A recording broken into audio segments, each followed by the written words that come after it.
Indian youth are not useless, they are used less. They are not hopeless, they are hope would less. ವಜ್ರಗಳು ನಮ್ಮ ಮನೆಯಲ್ಲಿವೆ, ಅದಕ್ಕೆ lock ಮಾಡಿಬಿಟ್ಟಿದೆ. ಕಳೆದ 70 ವರ್ಷಗಳಿಂದ ಇಂಡಿಯಾದಲ್ಲಿ ರೋಲ್ ಮಾಡಲು ಯಾರು? ರಾಜಕಾರಣಿ, ಸಿನಿಮಾದವನು, ಶ್ರೀಮಂತ. ನೀವು ಇತ್ತೀಚಿನ ದಿನಗಳಲ್ಲಿ ಈ ಆದರ್ಶಗಳಿಗೆಲ್ಲ ಗುಡ್ ಬೈ ಹೇಳ್ಬಿಟ್ಟಿದ್ದೀರಿ. ಅದ್ಭುತವಾದ ಮೌಲ್ಯಗಳನ್ನು ನೀವು ಮೂಲೆಗೆ ಹಾಕಿದ್ರಿ. ಇಂಡಿಯಾ ದೇಶ ಇಷ್ಟೆಲ್ಲ ತೊಂದರೆಗಳ ನಡುವೆ, ಇಷ್ಟೆಲ್ಲ ಪರಕೀಯರ ಆಕ್ರಮಣಗಳ ನಡುವೆ ನಾವು ಉಳಿದ್ವಿ. ರೋಮನ್ನರು ಉಳಿದ್ರ, ಗ್ರೀಕರು ಉಳಿದ್ರ, ಪರ್ಷಿಯನ್ ಉಳಿದ್ರ, ಈಜಿಪ್ಷಿಯನ್ನರು ಉಳಿದ್ರ. ಭಾರತೀಯ ಸಂಸ್ಕೃತಿ ಎಷ್ಟು ಏಟು ಬಿದ್ದರೂ ಉಳಿದಿದೆ. ನನಗೆ ಎಷ್ಟೋ ಜನ ಹೇಳಿದ್ದುಂಟು, ಸ್ವಾಮೀಜಿ ಸನಾತನ ಧರ್ಮದ ಬಗ್ಗೆ ನೀವೇನು ಸುವರ್ಣ ನ್ಯೂಸ್ ಅಲ್ಲಿ ಕೊಟ್ರಿ ಇಂಟರ್ವ್ಯೂ, ಅಲ್ಲಿಂದ ಆಚೆಗೇನೆ ಸನಾತನ ಧರ್ಮ ಅಂದ್ರೆ ಏನು ಅಂತ ನಮ್ಗೆ ಗೊತ್ತಿರೋದು. ಹೀಗೆ ಹೇಳಿದವರು ದೊಡ್ಡ ದೊಡ್ಡ ಆಫೀಸರ್ಸ್. ಮಾಧ್ಯಮಗಳು, ಕೆಲವು ಜ್ಞಾನಪೀಠ ಪ್ರಶಸ್ತಿ ಇತ್ಯಾದಿಗಳಿದ್ದವರು, ಈ ಬುದ್ಧಿಜೀವಿಗಳು ಅನ್ನೋರು ಇದಾರಲ್ಲ, ಇವರು ಈ ರಾಷ್ಟ್ರಕ್ಕೆ ಮಾಡಿರೋ ದ್ರೋಹ ಇಂಗ್ಲಿಷ್ನವರು ಮಾಡಿಲ್ಲ, ಯಾವ ಪರಕೀಯರು ಮಾಡಿಲ್ಲ. ಹುಚ್ಚರು, ಅವಿವೇಕಿಗಳು, ವಿವೇಕಹೀನರು, ಪ್ರಜ್ಞಾಹೀನರು ಏನು ಮಾಡ್ತಾರೆ ಅದೇ ಕೆಲಸಗಳನ್ನೆಲ್ಲ ಈ ಚಿಂತಕರು ಅನ್ನೋರೆಲ್ಲ ಮಾಡಿದರು. ಇವತ್ತು ಸನಾತನ ಮೌಲ್ಯಗಳನ್ನು, ಸನಾತನ ಧರ್ಮವನ್ನು, ಸನಾತನ ಚಿಂತೆಗಳನ್ನು ಟೀಕೆ ಮಾಡ್ತಾರಲ್ಲ, ಒಬ್ಬರೇ ಒಬ್ಬ ವಿಜ್ಞಾನಿ ಇಲ್ಲ. ನಾಯಿ ಒಂದು ಬಂದಿತು, ಬೋಬೋ ಎಂದು ಬೊಗಳಿತು, ಇಂಥದ್ದೊಂದು 10 ಪದ್ಯ ಬರೆದು ಹೀಗೆ ಫೇಕ್ ದೊಡ್ಡವರಾದವರು ಇವರೆಲ್ಲ. ಅಂಥ ವಿವೇಕಾನಂದರು ಏನು ಹೇಳ್ತಾರೆ, I am proud to call myself a Hindu. ಈಗಿನ ಯುಗ ಹೇಗಿದೆ ಅಂದ್ರೆ, ಎಷ್ಟೇ ಟೊಳ್ಳಿರ್ಲಿ ಒಂದು ವಿಚಾರ, ಎಷ್ಟೇ ಅವಿವೇಕತನದಿಂದ ಕೂಡಿರ್ಲಿ ಒಂದು ವಿಚಾರ, ಪ್ರಚಾರ ಸಿಕ್ಬಿಟ್ರೆ ಜನ ಅದನ್ನು ಒಪ್ಕೊಂಡ್ಬಿಡ್ತಾರೆ. ಜನರಿಗೆ ಅಧ್ಯಯನ ಇಲ್ಲ. ಇವತ್ತು ಸ್ವಂತ ಬುದ್ಧಿ ಅನ್ನೋದು ಏನೂ ಇಲ್ಲ. ವಿವೇಕಾನಂದರ ಚಿಂತನೆ ಓದದೆ ಇಂಡಿಯಾ ದೇಶದ ಬಗ್ಗೆ ಕರೆಕ್ಟ್ ಪಿಕ್ಚರ್ ಬರೋದಕ್ಕೆ ಸಾಧ್ಯವೇ ಇಲ್ಲ. ಆತ್ಮೀಯ ವೀಕ್ಷಕರಿಗೆಲ್ಲ ರೇಡಿಯೋ ಜಾಕಿ ಯೂಟ್ಯೂಬ್ ಚಾನಲ್ಗೆ ಪ್ರೀತಿಪೂರ್ವಕ ಸ್ವಾಗತ. ಸ್ನೇಹಿತರೆ, ಇಂದು ನಮ್ಮೊಂದಿಗೆ ತುಂಬಾ ಅದ್ಭುತ, ತುಂಬಾ ವಿಶೇಷವಾದ ವ್ಯಕ್ತಿಗಳು ಬ್ರದರ. ಸ್ವಾಮಿ ವಿವೇಕಾನಂದರ ಕುರಿತು ಸಾಕಷ್ಟು ಕಾರ್ಯಕ್ರಮಗಳಲ್ಲಿ ಇವರು ನೋಡಿರ್ತೀರಿ. ಸ್ವಾಮಿ ವಿವೇಕಾನಂದರ ವಿಚಾರಧಾರೆಗಳನ್ನು ಭಾರತದಾದ್ಯಂತ ಪಸರಿಸುವ ಕೆಲಸ ಇವರು ಮಾಡ್ತಾರೆ. ನಿಮ್ಗೆಲ್ಲರಿಗೂ ಗೊತ್ತಿರೈತಿ, ಚಿರಪರಿಚಿತರು ಶ್ರೀ ನಿರ್ಭಯಾನಂದ ಸರಸ್ವತಿ ಸ್ವಾಮೀಜಿಯವರು ನಮ್ಮೊಂದಿಗಿದ್ದಾರೆ. ಬನ್ನಿ ಅವರನ್ನ ಕಾರ್ಯಕ್ರಮಕ್ಕೆ ಸ್ವಾಗತ ಮಾಡೋಣ. ಸ್ವಾಮೀಜಿ, ಕಾರ್ಯಕ್ರಮಕ್ಕೆ ಆತ್ಮೀಯ ಸ್ವಾಗತ ತಮಗೆ. ಥ್ಯಾಂಕ್ ಯು, ಧನ್ಯವಾದ. ನಾವು ನಿಮ್ಮನ್ನು ಸಾಕಷ್ಟು ಟಿವಿ ಕಾರ್ಯಕ್ರಮಗಳೆಲ್ಲ ನೋಡಿರ್ತೀವಿ. ಸ್ವಾಮೀಜಿ ಹೆಂಗೆ ಹೆಸರಿಗೆ ತಕ್ಕಂಗೆ ನಿರ್ಭಯಾನಂದ ಸ್ವಾಮೀಜಿ ಯಾವುದೇ ವಿಷಯವನ್ನ ಅತ್ಯಂತ ನಿರ್ಭಿಡೆಯಿಂದ ಮಾತಾಡ್ತಾರೆ. ಅದನ್ನು ಅತ್ಯಂತ ಸ್ಪಷ್ಟವಾಗಿ ಜನರಿಗೆ ಅರ್ಥವಾಗೋ ರೀತಿಯಲ್ಲಿ ಹೇಳ್ತಾರೆ. ನನ್ನ ಒಂದಿಷ್ಟು ಪ್ರಶ್ನೆಗಳಿದಾವೆ ಸ್ವಾಮೀಜಿ. ಏನಂದ್ರೆ, ಯುವಕರು, ಸ್ವಾಮಿ ವಿವೇಕಾನಂದರಂದ್ರೆ ಯುವಕರಿಗೆ ತುಂಬಾ ಆದರ್ಶಪ್ರಾಯರು ಅಂತ ಹೇಳಿ.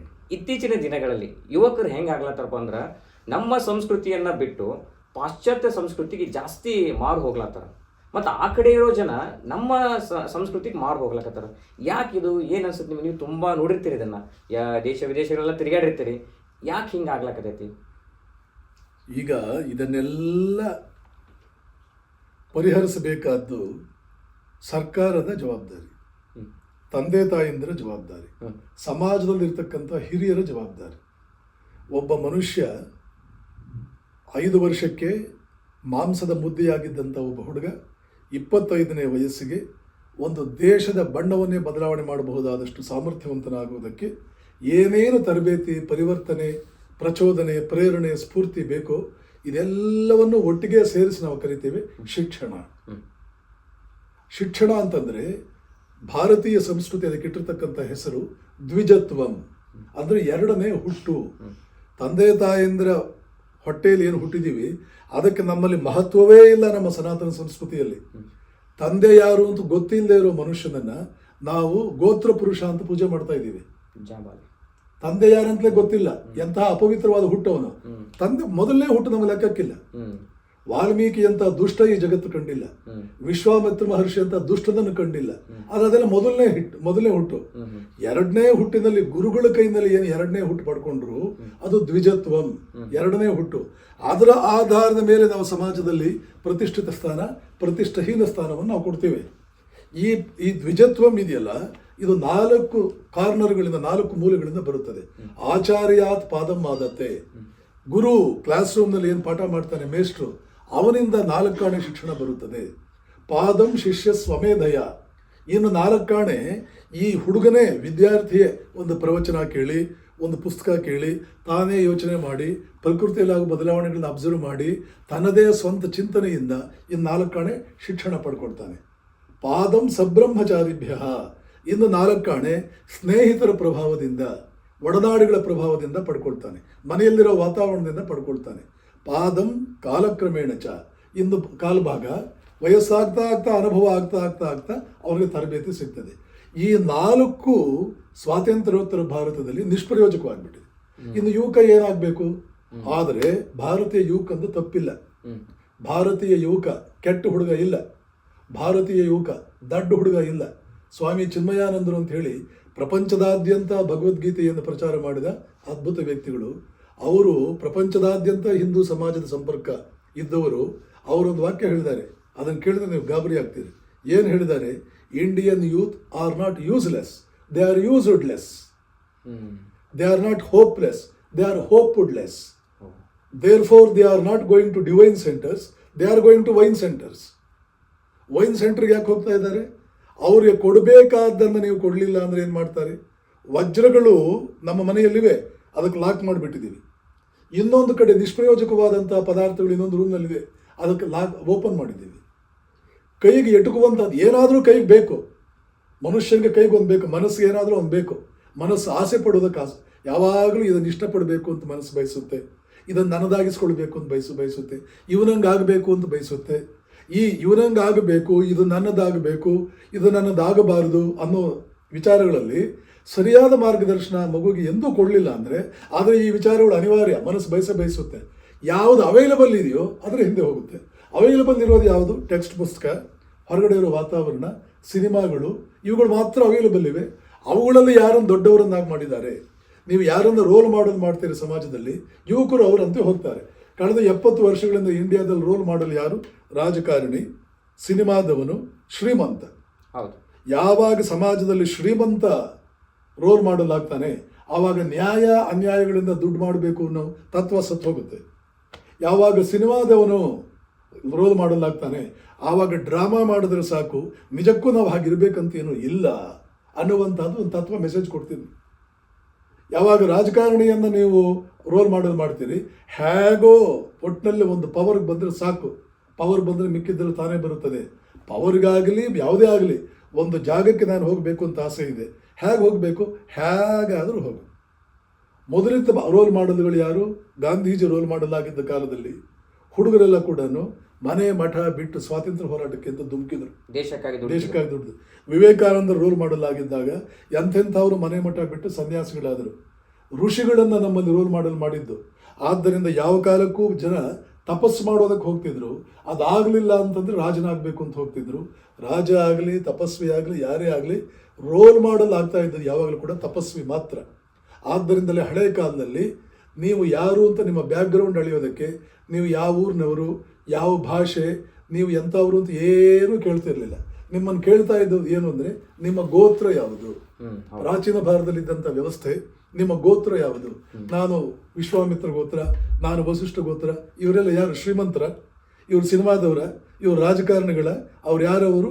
ಕೂತರೆ ಧ್ಯಾನಕ್ಕೆ 10 ವರ್ಷ ಹೇಳೋದಿಲ್ಲ, 20 ವರ್ಷ ಧ್ಯಾನಕ್ಕೆ ಹೇಳೋದಿಲ್ಲ. ಅಂಥವರನ್ನು ಗೋತ್ರ ಪುರುಷ ಮಾಡಿಕೊಂಡು ಬೇರೆಯವರೆಲ್ಲರಿಗೂ ನೀವು ಯಾರು ಅಂತ ಕೇಳಿದ್ರೆ ಅವ್ರು ಹೇಳ್ತಾ ಇದ್ದು ನಾನು ಈ ಗೋತ್ರದವನು. ರೋಲ್ ಮಾಡಲ್ ಯಾರನ್ನು ಮಾಡಿದ್ರಿ?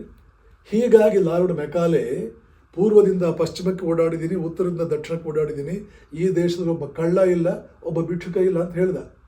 ಅಂಥ ಆದರ್ಶಗಳು ಬಂದಿದ್ದವು. ಆವಾಗ ಆದರ್ಶಗಳಿಗೆ ಕರೆನ್ಸಿ ಇತ್ತು, ಆದರ್ಶಗಳಿಗೆ ಸಾಕಷ್ಟು ಪ್ರಚಾರ ಇತ್ತು, ಆದರ್ಶಗಳನ್ನು ಮೇಲೆತ್ತಿದ್ರು. ನೀವು ಇತ್ತೀಚಿನ ದಿನಗಳಲ್ಲಿ ಈ ಆದರ್ಶಗಳಿಗೆಲ್ಲ ಗುಡ್ ಬೈ ಹೇಳಿಬಿಟ್ಟಿದ್ದೀರಿ. ಪ್ರಾಚೀನ ಭಾರತದ ಯಾವುದೇ ಮೌಲ್ಯ ನಮ್ಮನ್ನು ಹಾಳು ಮಾಡಿತು, ಅದರಿಂದಲೇ ನಾವು ಗುಲಾಮಿ ರಾಷ್ಟ್ರ ಆಗಿದ್ದು ಅಂತ ಇಲ್ಲದೇ ಇರೋ ಪುರಾಣಗಳೆಲ್ಲ ಹೇಳಿಕೊಂಡು, ಚಂದಮಾಮ ಕತೆ ಎಲ್ಲ ಹೇಳಿಕೊಂಡು ಅದ್ಭುತವಾದ ಮೌಲ್ಯಗಳನ್ನು ನೀವು ಮೂಲೆಗೆ ಹಾಕಿದ್ರಿ. ಆದರೆ ಇವರು ಯಾರೂ ಕೂಡ ವೈಜ್ಞಾನಿಕವಾಗಿ ಯೋಚನೆ ಮಾಡಿದವರಲ್ಲ. ಪ್ರಾಚೀನ ಭಾರತದ ಮೌಲ್ಯಗಳನ್ನು ಯಾರು ಮೂಲೆಗೆ ಹಾಕಿದ್ರು, ಇವರಲ್ಲಿ ಯಾರು ವೈಜ್ಞಾನಿಕ ದೃಷ್ಟಿ ಇರಲಿಲ್ಲ. ವೈಜ್ಞಾನಿಕ ದೃಷ್ಟಿ ಇದ್ದರೆ ಯೋಚನೆ ಮಾಡಬೇಕಾಗಿತ್ತು. ಡಾರ್ವಿನ್ನ ವಿಕಾಸವಾದದ ಪ್ರಕಾರ ಯಾವುದು ಬಹುಕಾಲ ಉಳಿಯುತ್ತೆ ಅಂತಂದರೆ ಯಾವುದು ಫಿಟ್ ಇದೆ ಅದು ಮಾತ್ರ ಉಳಿಯುತ್ತೆ, ಅನ್ಫಿಟ್ ಆಗಿರೋದೆಲ್ಲ ಸತ್ತೋಗುತ್ತೆ. ಇದು ಡಾರ್ವಿನ್ನ ವಿಕಾಸವಾದ ಇದೆ. ಇಂಡಿಯಾ ದೇಶ ಇಷ್ಟೆಲ್ಲ ತೊಂದರೆಗಳ ನಡುವೆ, ಇಷ್ಟೆಲ್ಲ ಪರಕೀಯರ ಆಕ್ರಮಣಗಳ ನಡುವೆ, ಇಷ್ಟೆಲ್ಲ ಅನಾಚಾರ ಅತ್ಯಾಚಾರಗಳನ್ನು ನಮ್ಮ ಮೇಲೆ ಬೇರೆ ಜನ ಮಾಡಿದರೂ ಕೂಡ ನಾವು ಉಳಿದ್ವಿ. ರೋಮನ್ನರು ಉಳಿದ್ರ, ಗ್ರೀಕರು ಉಳಿದ್ರ, ಪರ್ಷಿಯನ್ ಉಳಿದ್ರ, ಈಜಿಪ್ಷಿಯನ್ನರು ಉಳಿದ್ರ. ಯಾವ ಪಾಶ್ಚಿಮಾತ್ಯರು ರೋಮನ್ನರನ್ನು, ಗ್ರೀಕರನ್ನು, ಈಜಿಪ್ಷಿಯರನ್ನು ಫಾಲೋ ಮಾಡ್ತಾ ಇದ್ದಾರೋ ಅವರ ಮೂಲ ಪುರುಷರು ಉಳಿದೇ ಇಲ್ಲ, ಒಂದು ಏಟಿಗೆ ಸತ್ತು ಹೋಗಿದ್ದಾರೆ. ಭಾರತೀಯ ಸಂಸ್ಕೃತಿ ಎಷ್ಟು ಏಟು ಬಿದ್ದರೂ ಉಳಿದಿದೆ.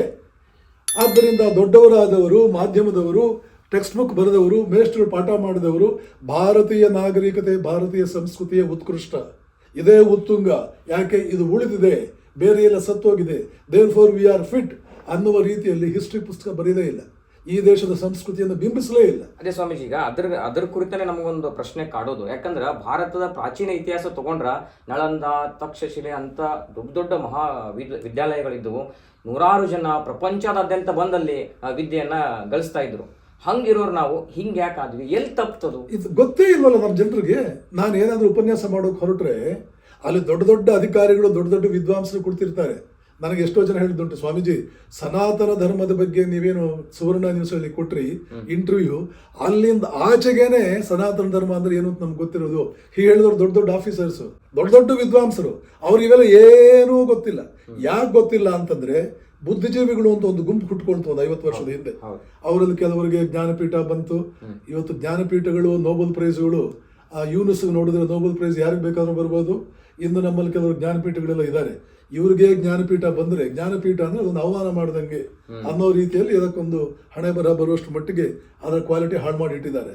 ಇವರೆಲ್ಲ ಜ್ಞಾನಪೀಠಗಳು, ಕೆಲವು ನ್ಯೂಸ್ ಪೇಪರ್ಗಳು ಇವರು ಹೇಳಿದಕ್ಕೆಲ್ಲ ತಾಳ ಹಾಕೋದು. ಹೀಗೆ ಮಾಧ್ಯಮಗಳು, ಕೆಲವು ಜ್ಞಾನಪೀಠ ಪ್ರಶಸ್ತಿ ಇತ್ಯಾದಿಗಳಿದ್ದವರು, ಈ ಬುದ್ಧಿಜೀವಿಗಳು ಅನ್ನೋರು ಇದಾರಲ್ಲ, ಇವರು ಈ ರಾಷ್ಟ್ರಕ್ಕೆ ಮಾಡಿರೋ ದ್ರೋಹ ಇಂಗ್ಲೀಷ್ನವರು ಮಾಡಿಲ್ಲ, ಯಾವ ಪರಕೀಯರು ಮಾಡಿಲ್ಲ. ಯಾಕೆ ಗುರುಜಿ ಅವ್ರು ಯಾಕೆ ಹೀಗೆ ಮಾಡಕ್ತದ್ರು?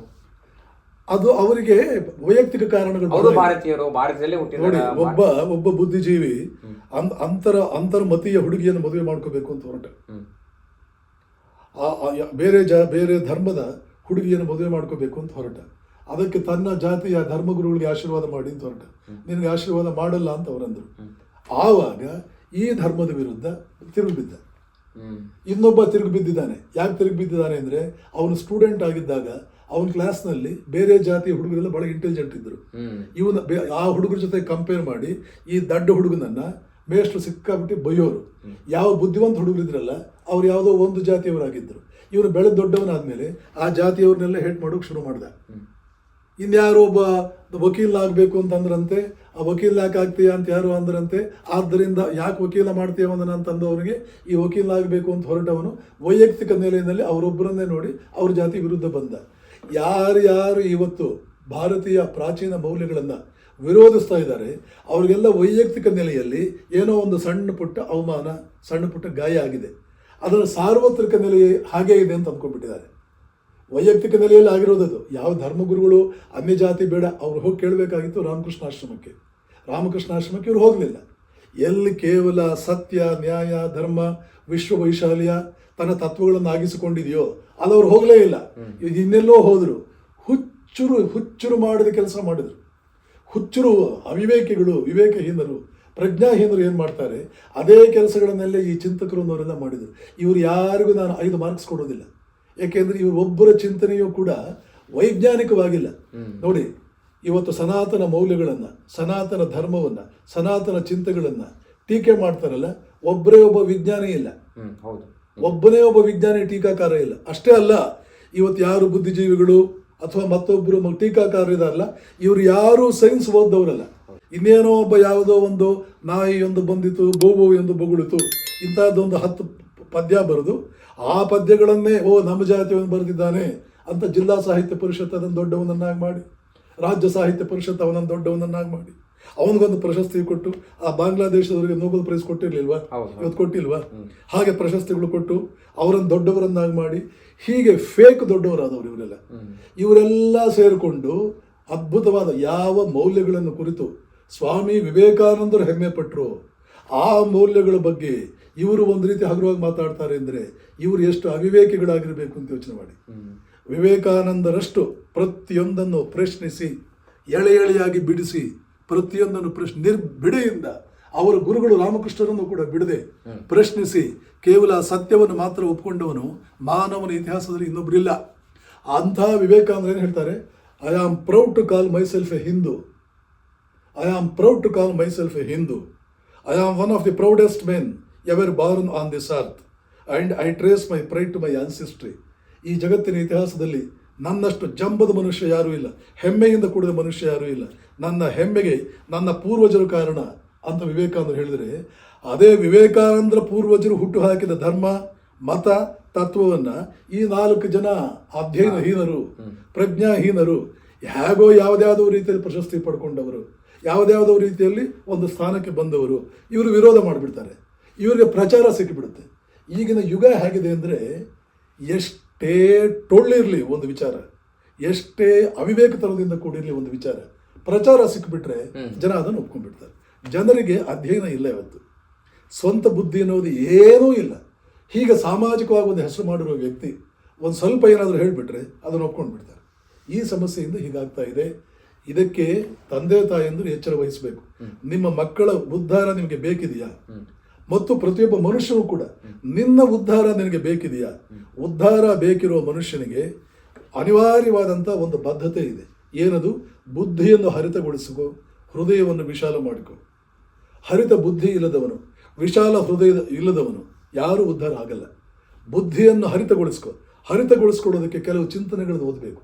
ನನ್ನ ಪ್ರಕಾರ ಸ್ವಾಮಿ ವಿವೇಕಾನಂದರ ಚಿಂತನೆಗೆ ಮೊದಲನೇ ಸ್ಥಾನ. ವಿವೇಕಾನಂದರ ಚಿಂತನೆ ಓದದೆ ಇಂಡಿಯಾ ದೇಶದ ಬಗ್ಗೆ ಕರೆಕ್ಟ್ ಪಿಕ್ಚರ್ ಬರೋದಕ್ಕೆ ಸಾಧ್ಯವೇ ಇಲ್ಲ. ಇದನ್ನು ಹೇಳಿದವರು ಯಾರು ಗೊತ್ತಾ? ಏಷ್ಯಾದಲ್ಲೇ ನೋಬೆಲ್ ಪ್ರೈಸ್ ಪಡ್ಕೊಂಡ ಮೊದಲ ವ್ಯಕ್ತಿ ರವೀಂದ್ರನಾಥ್ ಟ್ಯಾಗೋರ್. ಯುರೋಪಿನ ನೋಬೆಲ್ ಪ್ರಶಸ್ತಿ ವಿಜೇತರ ಜೊತೆ ಮಾತಾಡ್ತಾ ಏಷ್ಯಾದ ಮೊದಲು ವ್ಯಕ್ತಿ ನೋಬೆಲ್ ಪಡ್ಕೊಂಡು ಏನು ಹೇಳ್ತಾರೆ? If you want to know India, study Vivekananda. Vivekananda ಚಿಂತನೆ ಇಲ್ಲವೇ ಇಲ್ಲ. ನಾನು ಇದನ್ನೇ ಮತ್ತೆ ಮತ್ತೆ ಹೇಳ್ತಾ ಇರ್ತೇನೆ. ಶಿಕ್ಷಣ ಇಲಾಖೆಗೆ ಏನಾಗಿದೆ ತೊಂದರೆ?